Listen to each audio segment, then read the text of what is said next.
I mean, I was not until like 22 years old that I decided to like let the village and finally go for what I go to the city and find a gym to practice to start combat sport. And at the time, it wasn't easy. People thought I was losing my mind. I'm like, what the hell is that? You should find yourself a job to, you know, and think about like make your own family because in Africa at 22 years old, basically like from poor family, you should be getting married and having kids. And I'm like, no, I'm doing this. I'm like, who, who have done it? Like all over the country, nobody has have done it. And they will take example from those people who had opportunity before, and you will look at those people life. It was scary though, like, damn. So this is how I might end up. Then I'm like, at least I do what I like. So it was all about what I love. And everybody was against that. I remember even my mom, she was like, listen, son, I love you and I'll always support you, even when you're losing it, like now. I'm like, I'm doing this. But very soon after, like, just after 1 years, I realized that I couldn't, I mean, I kind of like knew that I couldn't make it from Cameroon. I knew, but I just wanted to like, develop my skills, to have an idea of what I'm stepping into, and to really know my potential, what I'm able to do, at least before taking any other initiative. So after 1 year, I got sick. Oh, it wasn't good. I get a lot of troubles because it was hepatitis B. All my little savings, I spent it in the hospital, and it wasn't enough. So that was the moment that everybody would be like, "Oh, we told you."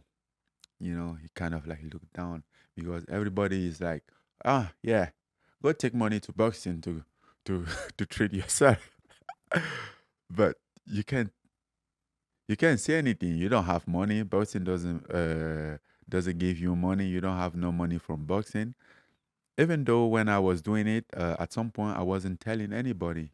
I was going to fight without telling anybody around me, whether it's friend or family, because I know they don't support that idea. So, but yeah, after I got sick, they kind of like trying to remind me that I took a wrong decision. And I think after I recovered from that, that was the moment that I'm like, okay, I need to do this the right way.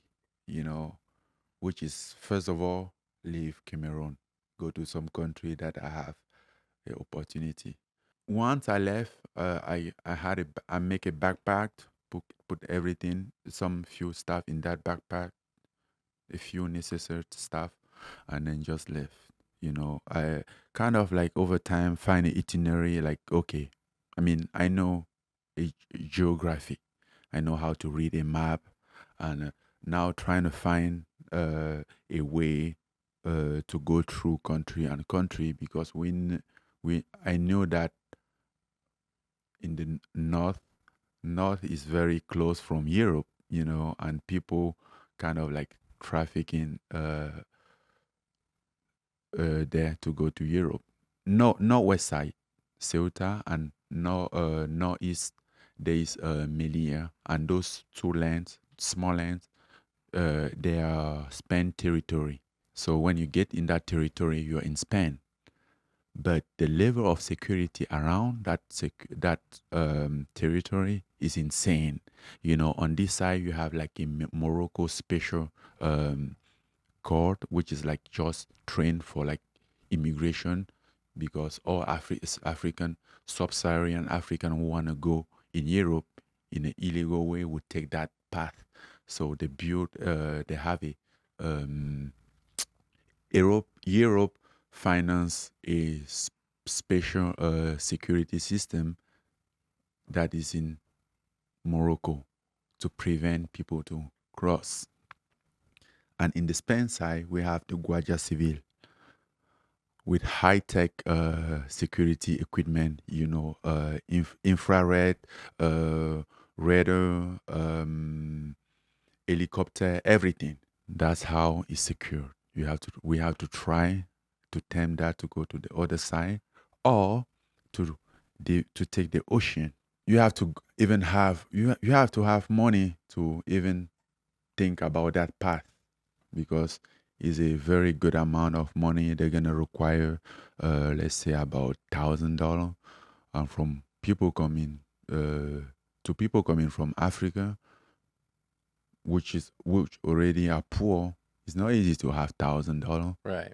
Maybe you never have it in your life. Many of us never have $1,000 in their whole life, or like go at night trying to like go through the security, which is very hard.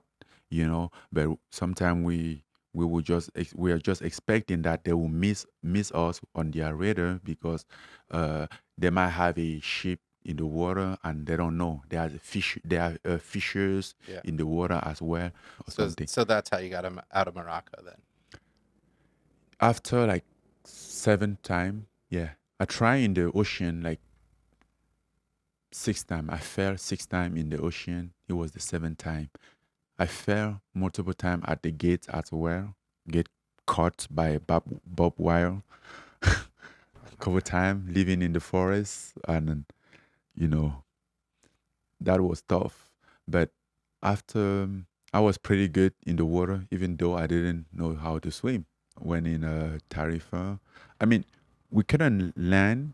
What we do is like at some point in the ocean, when we feel like we're already in the deep ocean, we just call the Red Cross. We have the number of the Red Cross, but the Red Cross base is in Tarifa. So what is good for us? Their job is just to rescue people. So we will call and like call for help, and they will start to ask our position, and it's very hard to describe our position. People get lost many times about that, and sometimes they will find you, and they can find you, and they will even call the Moroccan for rescue, for help. Then the first person who finds you bring brings you on his territory. So you're hoping for the for the Red Cross to find you first. And the guy on the line, I don't know why he was asking those questions. Like, is it a woman on in your boat? I'm like, yes, even the children. Like, what does that even matter? We are in danger. Yeah. And then they were like, okay, we are coming. Then they brought us to the jail. They call this a detention center. But we just make sure that we get there with no ID on us. Anything on you who can be like uh lead to where you come from, give you idea from where you come from. You don't have it, any paper, Hmm. because they can deport you from somewhere if they don't have a proof of ID that means you come from there. After the free us, we went to this Puente Enil, which is south of Spain. Some association took us there, and then they give us a choice to stay there like 2 weeks or 3 months. After, you have to choose at first, because at the end of your stay, they're gonna give you like €50. If you choose 3 months, make sure you're gonna stay 3 months. Because if you leave before 3 months, they won't give you that €50.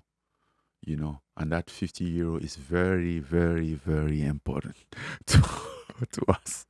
But Germany was free access, and I'm like, I'm going there, because it was all about boxing.